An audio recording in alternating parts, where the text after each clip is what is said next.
নির্বাচনকে সামনে রেখে প্রশাসনের যে নগ্ন ভূমিকা আমরা দেখতে পাচ্ছি তা আমাদেরকে বিগত 3টে ইলেকশনের কথা মনে করিয়ে দেয়। আমরা প্রশাসনের যে আচরণ, সেই আচরণ জুলাইয়ের পরবর্তীতে আমরা ভেবেছিলাম সেটির ইতিবাচক, সেটির পরিবর্তন হবে। দুঃখজনক বিষয় হচ্ছে তাদের সে আচরণ, যে স্তাবকের যে আচরণ, একটি দলকে যেভাবে আনকন্ডিশনালি যেভাবে সাপোর্ট দিয়ে যাচ্ছে যে আচরণ, সেটি আমাদেরকে আহত করছে। এভাবে যদি চলতে থাকে তাহলে এই সরকারি অর্থ অপচয় করে এই নির্বাচনের কোনো প্রয়োজন নেই।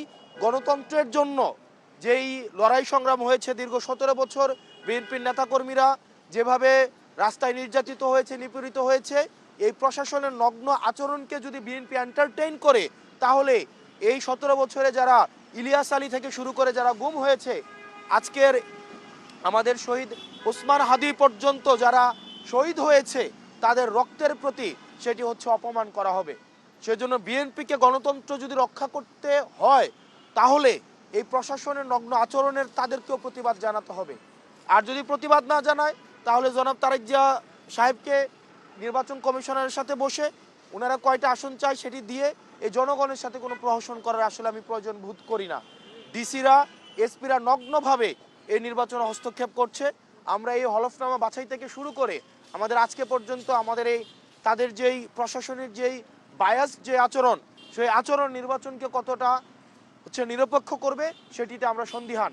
এবং এই যে আমাদের আজাদির যে যাত্রা, সেই আজাদির যাত্রাকে আরও দীর্ঘমেয়াদী করবে বলে আমরা মনে করি।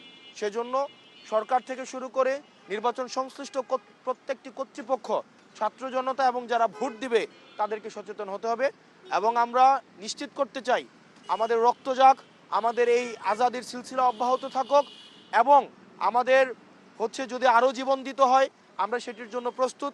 কিন্তু আজাদি, চূড়ান্ত আজাদি না হওয়া পর্যন্ত এই আমাদের লড়াই অব্যাহত থাকবে।